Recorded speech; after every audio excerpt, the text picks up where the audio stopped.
प्रार्थना। महिमा से तेरी तू इस जगह को भर, जो भी तू चाहे तू यहाँ पर कर।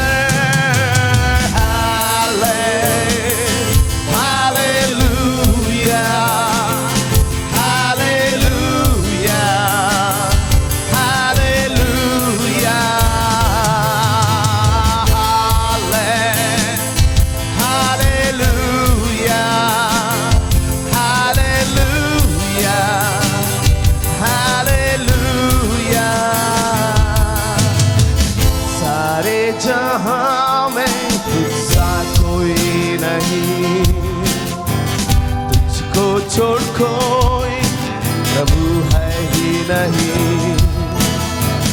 घुटने मैं टेकूं बस तेरे सामने, तू है मेरा प्रभु, तू मेरा पिता।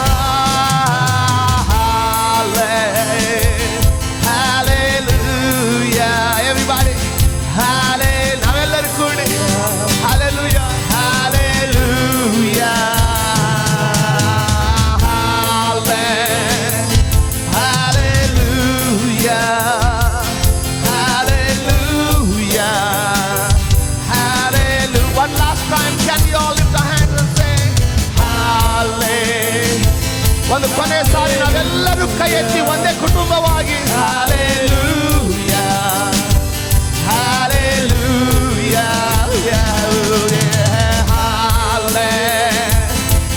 Hallelujah hallelujah hallelujah.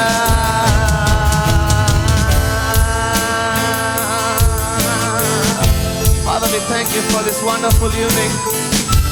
ಸಂಜಾದೇವಿ ಸುಂದರ ಸಾಯಂಕಾಲಕ್ಕಾಗಿ ನಿನಗೆ ಕೋಟಿ ಕೋಟಿ ಸ್ತೋತ್ರ ಸಲ್ಲಿಸುತ್ತೇವೆ. ನಾವು ಮುಂದುವರಿದು ನಿನ್ನನ್ನು ಆರಾಧಿಸುವ ಹಾಗೆ ಸ್ವಾಮಿ, ನಿನ್ನ ಪರಲೋಕದ ದ್ವಾರಗಳನ್ನು ತೆರೆದು ನಿನ್ನ ಬಲವಾದ ಅಭಿಷೇಕ, ನಿನ್ನ ಬಲವಾದ ಮಹಿಮೆ, ನಿನ್ನ ಬಲವಾದ ಪ್ರಸನ್ನತೆಯನ್ನು ನಿನ್ನ ಜನರ ಮೇಲೆ ಬಲವಾದ ರೀತಿಯಲ್ಲಿ ನೀನು ಬಿಡುಗಡೆ ಮಾಡಿ ಅಂತ ಬೇಡಿಕೊಳ್ತಾ ಇದ್ದೇವೆ ಸ್ವಾಮಿ. ಕರ್ತನೆ ನಿನಗೆ ಸ್ತೋತ್ರ. ಭೂಪರಲೋಕಗಳ ಒಡೆಯನೇ ನಿನಗೆ ಸ್ತೋತ್ರ. ಮಹಿಮೆಯ ರಾಜನೇ ನಿನಗೆ ಸ್ತೋತ್ರ. ಎಲ್ಲ ಆರಾಧನೆಗೆ ಯೋಗ್ಯನೇ ನಿನಗೆ ಸ್ತೋತ್ರ. ಎಲ್ಲ ಸ್ತುತಿಗೆ ಯೋಗ್ಯನೇ ನಿನಗೆ ಸ್ತೋತ್ರ ಸ್ವಾಮಿ. ಯೇಸುವಿನ ಹೆಸರಿನಲ್ಲಿ ತಂದೆ, ಆಮೆನ್. ಯಾರಾದ್ರೂ ಗಟ್ಟಿಯಾಗಿ ಆಮೆನ್ ಎಂಬ ಹೇಳ್ತೀರಾ? Sir amen. I said amen. Amen. ಈ ಸುಂದರ ಸಂಜೆಗಾಗಿ ನಾನು ದೇವರಿಗೆ ಸ್ತೋತ್ರ ಮಾಡುತ್ತೇನೆ. ನಾನು ಬಹಳವಾಗಿ ಪ್ರೀತಿ ಮಾಡುವ ಜಿಲ್ಲೆಗಳಲ್ಲಿ ಒಂದು ಜಿಲ್ಲೆ ಬೆಳಗಾವಿ ಜಿಲ್ಲೆ. ಅದು ಏನೋ ಗೊತ್ತಿಲ್ಲ,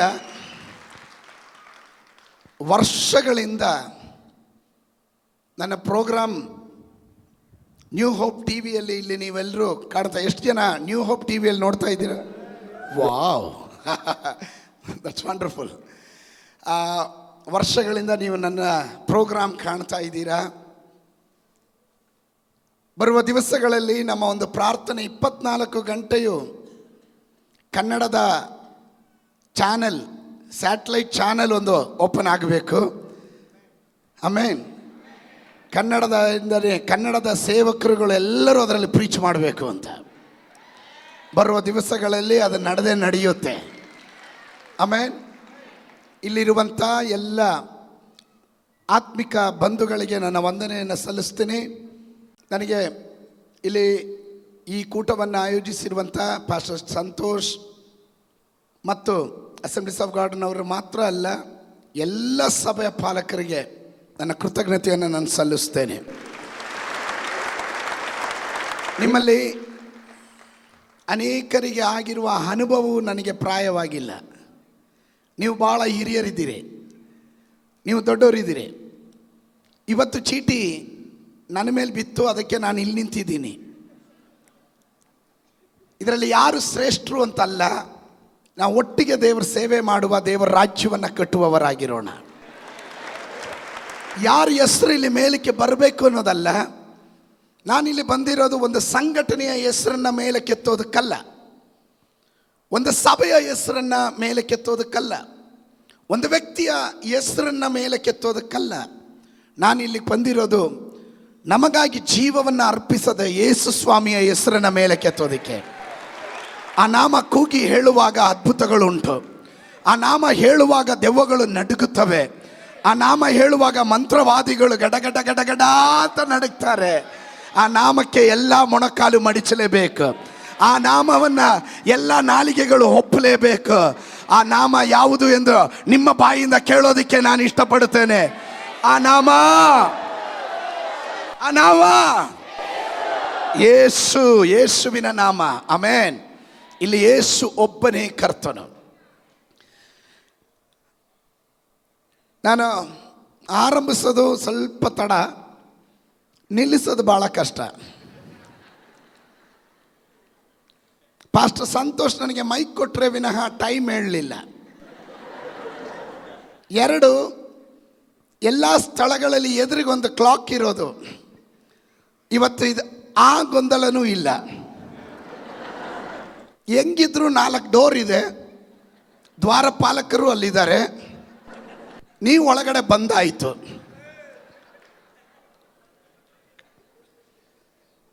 ಸ್ತೋತ್ರ ಆಗಲೇ ಕೆಲವರು ಸ್ತೋತ್ರ ಎಲ್ಲ ಹೋಗ್ಬಿಡ್ತು. ಆಮೆನ್. ಕರ್ನಾಟಕದಲ್ಲಿ ಎಲ್ಲ ಸಭೆಯನ್ನು ಒಟ್ಟಿಗೆ ತರೋದು. IPC, AG, Sharon, church of God, new India church of God, brother and Baptist, Catholic, Methodist, CSI, ಯಾವುದೇ ಪಂಗಡಗಳ ವ್ಯತ್ಯಾಸ ಇಲ್ಲದೆ ನಾವೆಲ್ಲ ಕ್ರೈಸ್ತರು, ನಾವೆಲ್ಲ ದೇವರ ಮಕ್ಕಳು, ದೇವರ ರಾಜ್ಯವನ್ನು ಕಟ್ಟಬೇಕು ಎಂಬ ಚಿಂತೆಯಿಂದ 1905ರಲ್ಲಿ ಸಂಭವಿಸಿದಂಥ, ಕರ್ನಾಟಕದಲ್ಲಿ ಸಂಭವಿಸಿದ ಒಂದು ಉಜ್ಜೀವನ ಪುನಂದಾವರ್ತಿ ನಮ್ಮ ಜಿಲ್ಲೆಗಳಲ್ಲಿ, ನಮ್ಮ ರಾಜ್ಯದಲ್ಲಿ ಕಳಿಸ್ಕೊಡಪ್ಪ ಅಂತ ಒಕ್ಕೊರಳಿನಿಂದ ದೇವರ ಸನ್ನಿಧಾನದಲ್ಲಿ ಬೇಡುವ ಪ್ರಾರ್ಥನೆಯಾಗಿರ್ತದೆ. 7 ಪ್ರಕಾಶಿಸು.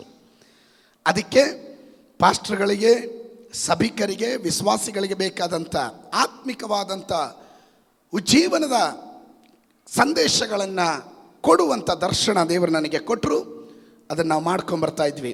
ಪ್ರಕಟಣೆ ಪುಸ್ತಕ, ಬುಕ್ ಆಫ್ ರೆವಲೇಷನ್, ಚಾಪ್ಟರ್ 4, 4ನೇ ಅಧ್ಯಾಯದ 1ನೇ ವಚನದಿಂದ. ಇವುಗಳಾದ ಮೇಲೆ ನಾನು ನೋಡಿದಾಗ ಪರಲೋಕದಲ್ಲಿ ತೆರೆದಿದ್ದ ಬಾಗಿಲು ಕಾಣಿಸಿತು, ಮತ್ತು ನನ್ನ ಸಂಗಡ ತುತ್ತೂರಿಯು ಮಾತಾಡ್ತದೋ ಎಂಬಂತೆ ನಾನು ಮೊದಲು ಕೇಳಿದ್ದ ವಾಣಿಯು ಕೇಳಿಸಿತು. ಇಲ್ಲಿಗೆ ಏರಿ ಬಾ, ಮುಂದೆ ಆಗಬೇಕಾದವುಗಳನ್ನು ನಿನಗೆ ತೋರಿಸುವೆನು ಎಂದು ಹೇಳಿತು. Praise God. ಇವುಗಳಾದ ಮೇಲೆ ನಾನು ನೋಡಿದಾಗ ಪರಲೋಕದಲ್ಲಿ ತೆರೆದಿದ್ದ ಬಾಗಿಲನ್ನು ಕಾಣಿಸಿತು, ಮತ್ತು ನನ್ನ ಸಂಗಡ ತುತ್ತೂರಿಯು ಮಾತಾಡುತ್ತದೋ ಎಂಬಂತೆ ನಾನು ಮೊದಲು ಕೇಳಿದ ವಾಣಿಯು ಕೇಳಿಸಿತು. ಇಲ್ಲಿಗೆ ಹೇರಿ ಬಾ, ಮುಂದೆ ಆಗಬೇಕಾದವುಗಳನ್ನು ನಿನಗೆ ತೋರಿಸುವೆನು ಎಂದು ಹೇಳಿದನು. ಇವತ್ತು ರಾತ್ರಿ ಇದುವರೆಗೂ ಕಂಡಿದ್ದಲ್ಲ, ಇದುವರೆಗೂ ನೀವು ಕೇಳಿದ್ದಲ್ಲ, ಮುಂದೆ ಆಗಲಿಕ್ಕಿರುವ ಕಾರ್ಯಗಳನ್ನು ಪರಿಶುದ್ಧಾತ್ಮನು ನಿಮಗೆ ತೋರಿಸಲಿಕ್ಕೆ ಹೋಗುತ್ತಾನೆ. ನಂಬುವವರು ಮಾತ್ರ ಗಟ್ಟಿಯಾಗೊಂದು ಆಮೇನ್ ಹೇಳ್ರಿ. ಆಮೇನ್. ಅಪೊಸ್ತಲನಾದಂಥ ಯೋಹಾನನು ತಾನು ಪತ್ಮೋಸ್ ದ್ವೀಪದಲ್ಲಿ ಕುಳಿತಿರುವಾಗ ಈ ಪ್ರಕಟಣೆ ಪುಸ್ತಕ, ಪ್ರವದನೆ ಗ್ರಂಥವನ್ನು ರಚಿಸ್ತಾ ಇರೋದು. AD 80ರಲ್ಲಿ ನೀರೋ ಕೈಸರ್ ಎಂಬಂಥ ಚಕ್ರವರ್ತಿ ತಾನು ಮರಣವನ್ನು ಹೊಂದಿದ ನಂತರ 14 ವರ್ಷಗಳ ನಂತರ ಡೊಮೇಷಿಯನ್ ಚಕ್ರವರ್ತಿಯ ಕಾಲದಲ್ಲಿ ಯೋಹನನ್, ಅಪೊಸ್ತಲನಾದಂಥ ಯೋಹನನನ್ನು ಪತ್ಮೋಸ್ ಎಂಬ ದ್ವೀಪ ಪ್ರದೇಶಕ್ಕೆ ಗಡೀಪಾರು ಮಾಡ್ತಾ ಇದ್ದಾರೆ. ಅವನು ಕಳ್ಳತನ ಮಾಡಿದ್ದರಿಂದಲ್ಲ, ಮೋಸ ಮಾಡಿದ್ದರಿಂದಲ್ಲ, ಕೊಲೆ ಮಾಡಿರೋದ್ರಿಂದಲ್ಲ, ವಂಚನೆ ಮಾಡಿರೋದ್ರಿಂದಲ್ಲ, ಇಲ್ಲ ಯಾರ್ದೋ ವಸ್ತುಗಳನ್ನು ಕತ್ಕೊಂಡಿರೋದ್ರಿಂದ ಅಲ್ಲ. ಅವನು ದೇವರ ವಾಕ್ಯದ ನಿಮಿತ್ತವಾಗಿ, ಕ್ರಿಸ್ತನ ಸಾಕ್ಷಿಯ ನಿಮಿತ್ತವಾಗಿ ಅವನನ್ನ ಗಡೀಪಾರು ಮಾಡ್ತಾ ಇದ್ದಾನೆ. ಪ್ರಕಟಣೆ ಪುಸ್ತಕ ಅಂದ್ರೆ the book of Revelation is not the revelation of John. It is the revelation of Jesus Christ. ಯೇಸು ಕ್ರಿಸ್ತನ ಪ್ರಕಟಣೆ ಪುಸ್ತಕ ಇದು. ಅನೇಕ ಪತ್ರಿಕೆಗಳನ್ನು ನಾವು ಕಾಣ್ತೇವೆ. ಪೌಲನು ರಚಿಸಿದ ಪತ್ರಿಕೆ, ಪೇತ್ರನು, ಅಪೊಸ್ತಲರು ರಚಿಸಿದ ಪತ್ರಿಕೆಗಳನ್ನು ಕಾಣ್ತೇವೆ, ಸುವಾರ್ತ ಪುಸ್ತಕಗಳನ್ನು ಕಾಣ್ತೇವೆ. ಇದೆಲ್ಲವೂ ಯೇಸು ಕ್ರಿಸ್ತನ ಕುರಿತಾಗಿ ನಡೆದ ಘಟನೆಗಳ ಕುರಿತಾದಂಥ ಆ ಕಾಲದಲ್ಲಿ ಸಂಭವಿಸಿದ ಘಟನೆಗಳನ್ನು ಬರೆಯುವಾಗ ಯೇಸುವಿನ ಪ್ರಕಟಣೆ ಅಂದರೆ ಈ ಪ್ರಕಟಣೆ ಸಭೆಗೆ ತಾನು ಬರಿತಾ ಇರುವಂಥ ಪತ್ರಿಕೆ ಇದು. ಮುಂದೆ ನಡೆಯಲಿಕ್ಕಿರುವ ಸಂಭವಗಳನ್ನು ತೋರಿಸುವ ಪತ್ರಿಕೆ ಇದು. 1ನೇ ಅಧ್ಯಾಯದಿಂದ 3ನೇ ಅಧ್ಯಾಯದವರೆಗೂ ಬರುವಾಗ 1ನೇ ಅಧ್ಯಾಯದಲ್ಲಿ ನಾವು ಪತ್ಮೋಸ್ ದ್ವೀಪ ಅಂದರೆ 8 ಮೈಲಿ ಉದ್ದ ಇರುವಂಥ 4 ಮೈಲಿ ಅಗಲ ಇರುವಂಥ ಒಂದು ಚಿಕ್ಕ ನಿರ್ಜನ ಪ್ರದೇಶ, ಪರ್ವತಗಳಿಂದ ತುಂಬಿರುವಂಥ ರಾಕಿ ಪ್ಲೇಸ್, ಕಲ್ಲು ಬಂಡೆಗಳಿಂದ ತುಂಬಿರುವಂಥ ನಿರ್ಜನ ಪ್ರದೇಶ. ಅಲ್ಲಿಗೆ ಹೋದವರು ಯಾರು ವಾಪಸ್ ಬಂದಿಲ್ಲ. ಹಲ್ಲೆಲೂಯಾ. ಅಲ್ಲಿಗೆ ಗಡೀಪಾರು ಮಾಡುವ ಉದ್ದೇಶ ಅಲ್ಲಿ ಯಾರು ಇಲ್ಲದೆ ಇರುವ ನಿರ್ಜನ ಪ್ರದೇಶ, ಅಲ್ಲೇ ಅವನು ಆಹಾರ ನೀರು ಇಲ್ಲದೆ ಸತ್ತು ಬೀಳಬೇಕು ಎಂದು. ಯಾರು ಯೋಹನಾನ್? ಯೇಸುವಿಗೆ 120 ಶಿಷ್ಯರಿದ್ದರು. ಅದರಲ್ಲಿ 70 ಜನ ಇದ್ದರು. 70ರಲ್ಲಿ 12 ಜನರ ಗುಂಪಿತ್ತು. 12 ಜನರಲ್ಲಿ 3 ಜನರ ಕೋರ್ ಗ್ರೂಪ್ ಇತ್ತು. ಅವರ ಹೆಸರು ಯಾಕೋಬನು, ಯೋಹನಾನು ಮತ್ತು ಪೇತ್ರನು. ಆ 3ರಲ್ಲಿ ಒಬ್ಬನು ಯೇಸುವಿನ ಎದೆಗೆ ಒರಗಿಕೊಳ್ಳುವಂಥ ಯೋಹನಾನು. ಯೇಸುವಿನ ಎದೆಗೆ ಒರಗಿಕೊಳ್ಳುವಂಥ ದ ಕೋರ್ ಮೆಂಬರ್ ಯೋಹನಾನ್. ಯೇಸುವಿನ ಜೊತೆಯಲ್ಲೇ ನಡೆಯುವವನು. ಅವನ ಪತ್ರಿಕೆ 3 ಯೋಹನಾನ್ 1, 2, 3 ಪತ್ರಿಕೆಗಳನ್ನು ಓದುವಾಗ ಅವನು ಆಳವಾಗಿ ಮಾತನಾಡುವಂಥ ಒಂದೇ ಒಂದು ವಿಷಯ ಪ್ರೀತಿಯ ಕುರಿತು ಮಾತನಾಡ್ತಾನೆ. ಕಾರಣ ಅವನ ಪ್ರೀತಿಯ ಅಪೊಸ್ತಲನೆಂದು ಕರೆಯಲ್ಪಟ್ಟವನು. ಆ ಪ್ರೀತಿ ಎಲ್ಲಿಂದ ಬಂತು ಅಂದರೆ ಯೇಸುವಿನ ಎದೆಗೆ ಒರಗಿಕೊಂಡಿದ್ದ ಶಿಷ್ಯನಿಗೆ ಸಿಗೋದು ಯೇಸುವಿನ ಪ್ರೀತಿಯಲ್ಲದೆ ಮತ್ತೇನಿದೆ? ಇವತ್ತು ಯಾರಾದರೂ ಈ ರಾತ್ರಿ ಇದರ ಒಳಗಡೆ ಯೇಸುವನ್ನು ಅರ್ಥ ಮಾಡಿಕೊಂಡವರು, ಯೇಸುವಿನ ಎದೆಗೆ ಒರಗಿಕೊಂಡವರು ಇರೋದಾದ್ರೆ ನಿಮ್ಮ ಬಾಯಲ್ಲಿ ಬರೋದು ಆ ಕ್ರಿಸ್ತನ ಪ್ರೀತಿ ಆಗಿರುತ್ತದೆ. ಅಂಥವರು ಇರೋರು ಮಾತ್ರ ಗಟ್ಟಿಯಾಗಿ ಒಂದು ಆಮೇಲೆ ಹೇಳಲಿ. ಯೇಸುವಿನ ಸಂಗಡ ನಡೆದಂಥ, ಯೇಸುವಿನ ಎದೆಗೆ ಒರಗಿಕೊಂಡಂಥ ಈ ಯೋಹನಾನ್ ಯೇಸುವಿನ ಆಪ್ತ ಮಿತ್ರನಾಗಿದ್ದಂಥ, ಶಿಷ್ಯನಾಗಿದ್ದಂಥ ಇವನಿಗೆ ಪತ್ಮೋಸ್ ದ್ವೀಪನ, ಹೌದು ಗಮನಿಸ್ರಿ, ಪತ್ಮೋಸ್ ದ್ವೀಪದಲ್ಲಿ ನಿರ್ಜನ ಪ್ರದೇಶ, ಅಲ್ಲಿ ಯಾರೂ ಇಲ್ಲ. ಆಕಾಶದಲ್ಲಿ ಹದ್ದುಗಳು ಹಾರಾಡ್ತಾ ಇದೆ. ಹದ್ದುಗಳೆಲ್ಲ ಹೇಳ್ತಾ ಇದೆ, ಹಾ ಹಾ ಹಾ ಬಂದ್ಯಾ, ಬಾ ಬಾ. ನಿನಗೆ ಮುಂಚೆ ಅನೇಕರು ಇಲ್ಲಿ ಬಂದರು, ಅವರೆಲ್ಲ ಸ್ವಲ್ಪ ದಿನ ಆದಮೇಲೆ ಸತ್ತು ಬಿದ್ದರು. ಅವರ ಮಾಂಸಗಳನ್ನೆಲ್ಲ ನಾವೇ ತಿಂದಿದ್ದೀವಿ. ನೋಡು ಎಷ್ಟು ಮೂಳೆಗಳು ಬಿದ್ದಿದೆ. ಇದೆಲ್ಲ ನೋಡುವಾಗ ಹಲ್ಲೆಲೂಯ, ಯೋಹನಾನೇ, ದೇವರ ಸೇವೆ ಮಾಡೋದಕ್ಕೆ ಇಳಿದು ಬಂದ ಯೋಹನಾನೇ, ನಿನ್ನ ಜೀವನದಲ್ಲಿ ನಿನ್ನ ಅಂತ್ಯ ಹಿಂಗಾಗಬೇಕೇ ಎಂದು ಕೇಳುವಾಗ ಹಲ್ಲೆಲೂಯ, ಪರಲೋಕದ ದೇವರು ಹೇಳ್ತಾನೆ, ಯೋಹನಾನನ್ನು ನಾನು ಅಲ್ಲಿ ಕರೆದುಕೊಂಡು ಬಂದಿರುವಂಥ ಉದ್ದೇಶ ಏನು ಗೊತ್ತಾ? ಸ್ವಲ್ಪ ಸಮಯ ಬಿಸಿ ಮಿನಿಸ್ಟ್ರಿಯಿಂದ ಸ್ವಲ್ಪ ಸಮಯ ಬೇರ್ಪಡಿಸಿರೋದು. ಇದುವರೆಗೂ ಯೋಹನಾನ್ ಕಂಡಿದ್ದಲ್ಲ, ಕಾಣಬೇಕಾದ ಹೊಸ ಕಾರ್ಯಗಳನ್ನು ಅವನಿಗೆ ತೋರಿಸೋದಿಕ್ಕೆ. ಇದುವರೆಗೂ ಕಾಣದೇ ಇರುವ ಘಟನೆಗಳು, ಇದುವರೆಗೂ ಕಾಣದೇ ಇರುವ ನಿನ್ನ ಸೇವೆ, ಇದುವರೆಗೂ ತೋರಿ ಬರದೇ ಇರುವ ಅದ್ಭುತ, ಇದುವರೆಗೂ ನಡೆಯದೇ ಇರುವ ಬಿಡುಗಡೆಗಳು, ಮನುಷ್ಯನ ಬುದ್ಧಿಯಲ್ಲಿ ಎಟುಕದೇ ಇರುವುದು, ವೈದ್ಯ ಶಾಸ್ತ್ರವು ಆಶ್ಚರ್ಯ ಪಡತಕ್ಕಂಥ ಕೆಲ ಸಂಭವಗಳನ್ನು ತೋರಿಸುವುದಕ್ಕೆ. ಓಹೋ, ನಿಮಗೆ ಅರ್ಥ ಆಗಲಿಲ್ಲ ಅಂತ ಕಾಣುತ್ತೆ. ನೀನು ಪ್ರತಿಕೂಲದಲ್ಲಿ ಹಾದು ಹೋಗುವಾಗ, ದುಃಖದಲ್ಲಿ ಹಾದು ಹೋಗುವಾಗ, ಇಕ್ಕಟ್ಟಿನಲ್ಲಿ ಹಾದು ಹೋಗುವಾಗ ನಿನ್ನನ್ನು ನಾಶ ಮಾಡೋದಕ್ಕಲ್ಲ, ದೇವರ ನಾಮದ ಮಹಿಮೆ ಅಲ್ಲಿ ತೋರಿ ಬರುವುದಕ್ಕಾಗಿ. Get ready. ನಾನು ಅಡಿಪಾಯ ಆಗ್ತಾ ಇದ್ದೀನಿ. ಆಮೇಲೆ ಹಲ್ಲೆಲೂಯಾ.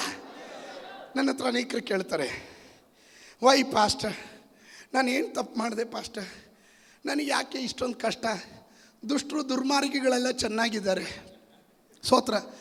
ಮೋಸ ಮಾಡೋರು ವಂಚನೆ ಮಾಡೋರೆಲ್ಲ ಚೆನ್ನಾಗಿ ಮಾಡ್ತಾ ಇದ್ದಾರೆ. ನಾವು ಉಪವಾಸ ಮಾಡ್ತೀವಿ, ಪ್ರಾರ್ಥನೆ ಮಾಡ್ತೀವಿ, ದೇವ್ರ ಕೊಟ್ಟಿರುವಂಥ ಜ್ಞಾನದಲ್ಲಿ ಭಕ್ತಿಯಿಂದ ಜೀವನ ಮಾಡ್ತೀವಿ. ಆದರೆ ಅವನಿಗೂ ನಮ್ಮನ್ನು ಹೋಲಿಸಿ ನೋಡಿದ್ರೆ ಅವನು ಚೆನ್ನಾಗಿದ್ದಾನೆ. ನಾವು ಡೈಲಿ ಕೆಳಗಡೆ ಹೋಗ್ತಾ ಇದ್ದೀವಿ. ಸರ್, ಐ ಆಮ್ ಸಾರಿ, ನೀವು ಕೆಳಗಡೆ ಹೋಗ್ತಾ ಇಲ್ಲ, ನೀವು ದಿನ ದಿನ ಅಪ್ಪನ ಮನೆಗೆ ಹತ್ರ ಆಗ್ತಾ ಇದ್ದೀರಾ. ಅವನ ಅಪ್ಪನ ಮನೆಯಿಂದ ದೂರ ಆಗ್ತಾ ಇದ್ದಾನೆ, ಅವನು ಪಟಿಂಗನ ಆಗ್ತಾ ಇದ್ದಾನೆ, ನೀನು ನೀತಿವಂತನ ಆಗ್ತಾ ಇದೀಯಾ. ಯಾರಾದರೂ ಬೆಳಗಾವಿಯಲ್ಲಿ ಅಂಥವರಿದ್ರೆ ಗಟ್ಟಿಯಾಗಿ ಒಂದು ಆಮೇಲೆ ಹೇಳ್ರಿ.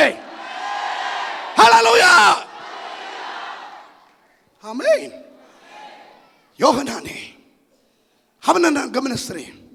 ಒಂದು ಕ್ವಯರ್ ಇಲ್ಲ, ಒಂದು ಕೆಥೆಡ್ರಲ್ ಇಲ್ಲ, ಒಂದು ಆರಾಧನೆ ಇಲ್ಲ, ಪ್ರಸಂಗ ಮಾಡೋದಕ್ಕೆ ಒಬ್ಬರು ಇಲ್ಲ, ನಿರ್ಜನ ಪ್ರದೇಶ, ಸ್ವಂತ ಕುಟುಂಬದವರಿಲ್ಲ, ಸ್ವಂತ ಮನೆಯವರಿಲ್ಲ, ಯಾರೂ ಇಲ್ಲ, ಹಲೋ ಅನ್ನೋರಿಲ್ಲ, ಕೇಳೋರಿಲ್ಲ, ಹೇಳೋರಿಲ್ಲ, ವಿದ್ಯುತ್ ಶಕ್ತಿ ಇಲ್ಲ, ಫ್ಯಾನ್ ಇಲ್ಲ, ಲೈಟ್ ಇಲ್ಲ. ಸ್ತೋತ್ರ. ಒಂದು ದಿನ ನೆಟ್ವರ್ಕ್ ಇಲ್ಲ ಅಂದರೆ ನಮಗೆ ಹುಚ್ಚಿಡ್ದಂಗೆ ಆಗೋಗ್ಬಿಡುತ್ತೆ. ಇವತ್ತು ಫೋನ್ಗೆ ನೆಟ್ವರ್ಕ್ ಇಲ್ಲ ಅಂದರೆ, ಒಂದು ದಿನ ಬೇಡ 10 ನಿಮಿಷ ನೆಟ್ವರ್ಕ್ ಇಲ್ಲ ಅಂದರೆ ಹುಚ್ಚಿಡ್ದಂಗೆ ಆಗ್ಬಿಡುತ್ತೆ. ಕಾರಣ ಫೋನ್ ಇಲ್ಲದೆ ನಾವು ಬದುಕೋಕ್ಕಾಗಲ್ಲ ಅನ್ನೋ ಜೀವನ ಮಟ್ಟಕ್ಕೆ ಬಂದ್ಬಿಟ್ಟಿದ್ದೀವಿ ನಾವು. ಇದು ಏನು ಇಲ್ಲದೆ ಇರುವಾಗ ದೇವರ ವಾಕ್ಯ ಹೇಳುತ್ತದೆ, ಯೋಹನನ್ನು ದೇವರ ಆತ್ಮ ಪರವಶನಾದನು.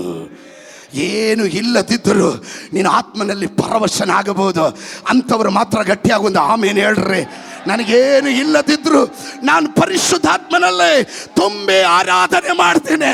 ಒಬ್ಬಂಟಿಗನಾದರೂ ಏಕಾಂತವಾಗಿದ್ದರು ನಂಬಿದವರೆಲ್ಲರೂ ಕೈ ಬಿಟ್ಟು ನನಗೆ ಯಾರು ಸಹಾಯ ಇಲ್ಲ ಎನ್ನುವಾಗಲೂ ನನ್ನ ಸ್ತೋತ್ರಕ್ಕೆ ಕಡಿಮೆ ಇಲ್ಲ, ನನ್ನ ಆರಾಧನೆ.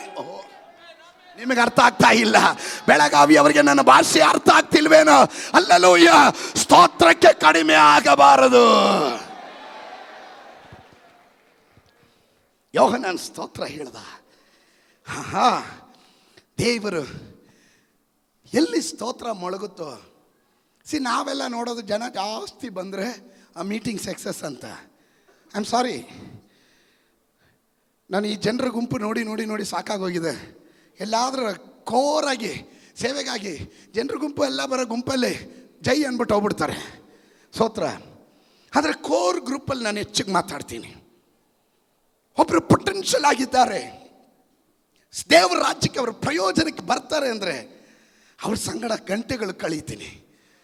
ನನ್ನ 30 ವರ್ಷದ ಅನುಭವವನ್ನು ಆ 3 ನಿಮಿಷದಲ್ಲಿ ಅವರ ಒಳಗಡೆ ತುರ್ಕೋದಕ್ಕೆ ಪ್ರಯತ್ನ ಮಾಡ್ತೀನಿ. ಏನಕ್ಕೆ ಗೊತ್ತಾ? ಅವನಿಂದ ದೇವ್ರ ರಾಜ್ಯ ನಾನು ಎಲ್ಲಿ ನಿಲ್ಲಿಸಿದನೋ ಅಲ್ಲಿಂದ ಅವ್ರು ಸ್ಟಾರ್ಟ್ ಮಾಡ್ತಾರೆ. ಆಮೇಲೆ ಗಮನಿಸ್ರಿ ಪ್ರಿಯರೇ, ಯಾವಾಗ ಅವನು ಒಂಟಿ ಅಂತ ಅನಿಸ್ದಾಗ ಹದ್ದುಗಳು ಆಕಾಶದಲ್ಲಿ ಮಾತಾಡ್ತಾ ಹೇಳಿದೆ, ಇವನು ಕೆಲವೇ ನಿಮಿಷಗಳ ಕೆಲವು ದಿವಸಗಳಲ್ಲಿ ಸತ್ತು ಬೀಳ್ತಾನೆ, ಇವನ ಮಾಂಸ ಹತ್ತುವೆ, ಇದುವರೆಗೂ ಸತ್ತು ಬಿದ್ದವರ ಮಾಂಸ ನೀನು ತಿಂದಿರಬಹುದು. ಇದು ಆ ಡಿಪಾರ್ಟ್ಮೆಂಟ್ ಅಲ್ಲ. ಇದು ಯಾರಾದ್ರೂ ಪಕ್ಕದಲ್ಲಿ ಇರೋರಿಗೆ ಹೇಳ್ರಿ, ನಾನು ಆ ಡಿಪಾರ್ಟ್ಮೆಂಟ್ ವ್ಯಕ್ತಿ ಅಲ್ಲ. ಶತ್ರು ಹೇಳ್ತಾ ಇದ್ದಾನೆ, ಎಂತೆಂಥವ್ರು ಬಂದ್ರು, ಎಂತೆಂಥವ್ರು ನೋಡಿದ್ದೀವಿ. ಅಲೋ, ಸೈತಾನನು ಸುಳ್ಳುಗಾರ, ಅವನು ವಂಚಕ, ಅವನು ಬುದ್ಧಿ ಭ್ರಮಣೆ ಆಗಿರುವವನು. Praise God, hallelujah. ಅವನು ಪ್ಲಾನ್ ಮಾಡ್ತಾ ಇದ್ದಾನೆ, ಈ ಕುಟುಂಬ ಇನ್ನೇ ಉದ್ಧಾರ ಆಗಲ್ಲ ಅಂತ, ಇವಳು ಉದ್ಧಾರ ಆಗಲ್ಲ, ಅವನು ಉದ್ಧಾರ ಆಗಲ್ಲ. ಅವನಿಗೆ ಹೇಳು, ಸೈತಾನೆ ರಾಂಗ್ ಅಡ್ರೆಸ್ ಬಂದ್ಬಿಟ್ಟಿದ್ಯಾ, ಕಾರಣ ಇದು ಆ ಡಿಪಾರ್ಟ್ಮೆಂಟ್ ಅಲ್ಲ, ಇದು ಬೇರೆ ಡಿಪಾರ್ಟ್ಮೆಂಟ್.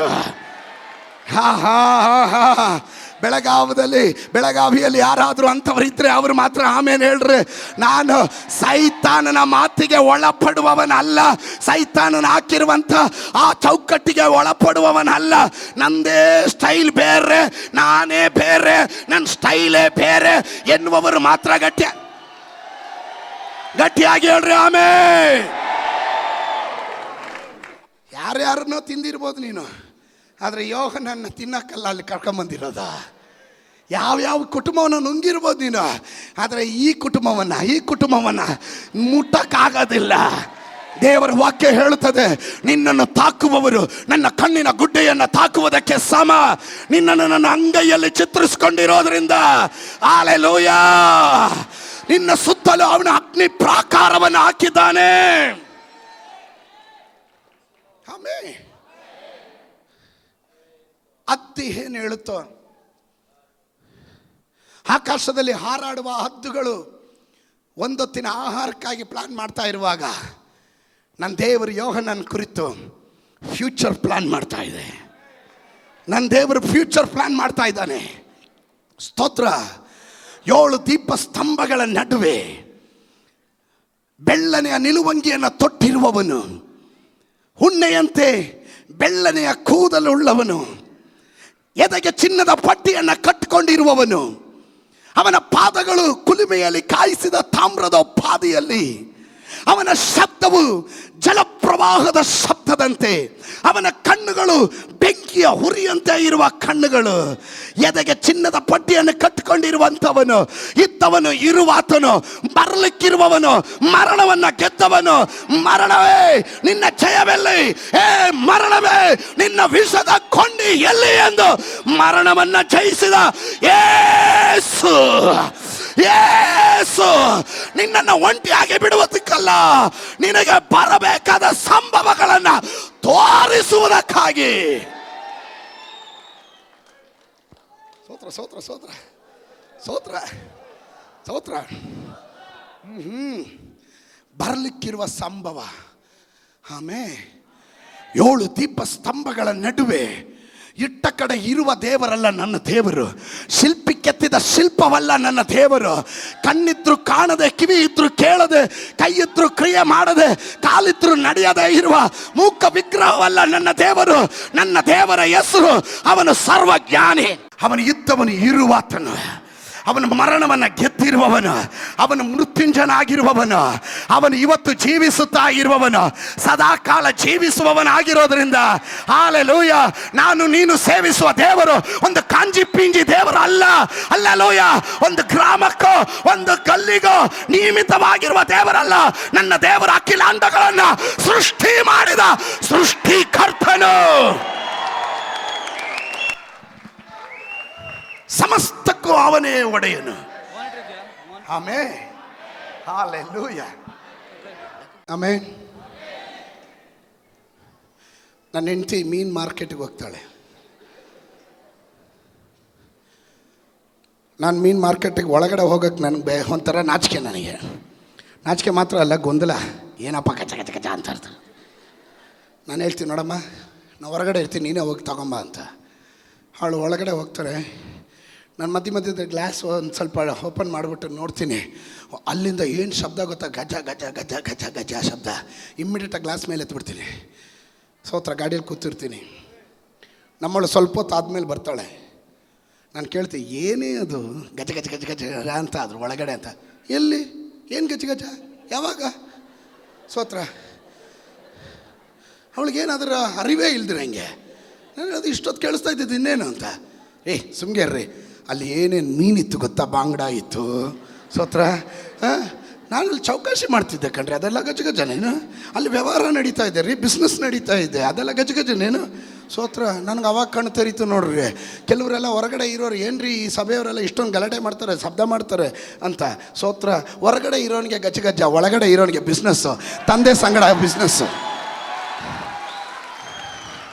ನೋಡ್ರಿ, ಯೇಸು ಸ್ವಾಮಿ 3 ದಿನ ಕಾಣದೆ ಹೋದಾಗ ಅಪ್ಪ ಅಮ್ಮ ಯೋಸಫನ ಮರಿಯಲ್ಲೂ ಹುಡುಕಾಡ್ಬಿಟ್ಟು ಎಲ್ಲೋಗಿದ್ದ ಭಯ ಬಿಟ್ಟಿಸ್ಬಿಟ್ಟಲ್ಲ ಅಂತ. ನೀವ್ಯಾಕೆ ನನ್ನನ್ನು ಹುಡುಕ್ತಾ ಇದ್ರಿ? I am in my father's business. ಸೋತ್ರ ಇದರ ಒಳಗಡೆ ಬಂದವರು ತಂದೆಯ ಸಂಗಡ ವ್ಯವಹಾರದಲ್ಲಿದ್ದೀರಾ. ನೀವು ಸ್ತೋತ್ರ ಬಿಡ್ತೀರಾ, ಅವನು ಉತ್ತರ ತರ್ತಾ ಇದ್ದಾನೆ. ನೀವು ರೋಗವನ್ನು ಇಲ್ಲಿಂದ ಕಳಿಸ್ತೀರಾ, ಅವನು ಸೌಖ್ಯವನ್ನು ಮೇಲಿಂದ ಕಳಿಸ್ತಾ ಇದ್ದಾನೆ. ನೀವು ಇಲ್ಲಿಂದ ನಿರಾಶೆಯನ್ನು ಕಳಿಸ್ತೀರಾ, ಅವನು ಅಲ್ಲಿಂದ ನಿರೀಕ್ಷೆಯನ್ನು ಕಳಿಸ್ತಾ ಇದ್ದಾನೆ. ಇದು ವ್ಯವಹಾರ ನಡೆಯುವ ಜಾಗ. ಅದರಿಂದ ಪಕ್ಕದಲ್ಲಿ ಇರೋರು ಕೈ ಕೊಟ್ಟಳ್ರಿ, ಮೌನವಾಗಿರಬೇಡ್ರಿ ಅಂತ. 7 ದೀಪ ಸ್ತಂಭಗಳ ನಡುವೆ 7 ಸಭೆಗಳಿಗೆ ಅವನ ಆಲೋಚನೆ ಹೇಳ್ತಾ ಇದ್ದಾನೆ. ಎಫೆಸ ಎಫೆಸ, ಸ್ಮರ್ನ, ಪೆರ್ಗಮಯ, ತುವತೈರ, ಸರ್ದೀಸ್, ಫಿಲದೆಲ್ಫಿಯಾ, ಲವೋದಿಕ ಎಂಬ 7 ಸಭೆಗಳಿಗೆ ಅವನ ಆಲೋಚನೆ ಬರೆಯಕ್ಕೆ ಕೇಳ್ತಾ ಇದ್ದಾನೆ. ಬರೀ ಏನಪ್ಪ ಈ ಸಭೆ ಹೆಸರೆಲ್ಲ ಹೇಳ್ತಾ ಇದ್ದಾರೆ, ಏನು ನಮಗೆ ತಲೆ ಮೇಲೆ ಹೋಗ್ತಾ ಇದೆ, ತಲೆ ಒಳಗಡೆ ಹೋಗ್ತಾ ಇಲ್ಲ ಅನ್ನೋ ಭಾವನೆ ಇರ್ಬೋದು. ಏಷ್ಯಾ ಮೈನರಲ್ಲಿರುವಂಥ 7 ಸಭೆಗಳು, ಹೈವೇಯಲ್ಲಿರುವಂಥ 7 ಸಭೆಗಳು 7 ಕಾಲಘಟ್ಟವನ್ನು ತೋರಿಸುತ್ತದೆ. 7ನೇ ಸಭೆ ಲವೋದಿಕ ಸಭೆ. ಲವೋದಿಕ ಸಭೆ ಅಂದರೆ ಇವತ್ತು ನಾನು ನೀನು ಬದುಕಿರುವಂಥ ಈ ಕಾಲಘಟ್ಟವನ್ನು ತೋರಿಸುವಂಥ ಕಾಲ ಅದು. ಆರಂಭ ಕಾಲದಲ್ಲಿ ಎಫೆಸ ಸಭೆ ಒಳಗಡೆ ಯೇಸು ಸ್ವಾಮಿ 7 ದೀಪ ಸ್ತಂಭಗಳ ನಡುವೆ ಅವನು ತಿರುಗಾಡುತ್ತಾ ಇದ್ದನು. ಆದರೆ ಲವೋದಿಕ ಸಭೆಯ ಕಾಲಘಟ್ಟಕ್ಕೆ ಬಂದಾಗ ಯೇಸು ಹೊರಗಡೆಯಿಂದ ಬಾಗಿಲು ತಡ್ತಾ ಇದ್ದಾರೆ. ಯಾರಾದರೂ ನನ್ನ ಶಬ್ದವನ್ನು ಕೇಳಿ ಬಾಗಿಲು ತೆರೆದರೆ ನಾನು ಒಳಗಡೆ, ಅವನು ನನ್ನಲ್ಲೂ ನಾನು ಅವನನ್ನು, ಇಬ್ಬರು ಒಟ್ಟಿಗೆ ಊಟ ಮಾಡ್ತೀವಿ ಅಂತ. ಇವತ್ತು ನಮಗೆ ಲೈಟ್ ಇದೆ, ಮ್ಯೂಸಿಕ್ ಇದೆ, ಸ್ಪೀಕರ್ ಸಿಸ್ಟಮ್ ಇದೆ, ಎಲ್ಲ ಫೆಸಿಲಿಟಿ ಇದೆ. ಆದರೆ ನಮಗೆ ಯೇಸು ಇದ್ದಾನ ಎಂಬ ಗ್ರಹಿಕೆ ಸಹ ನಮ್ಮಲ್ಲಿ ಇಲ್ಲ.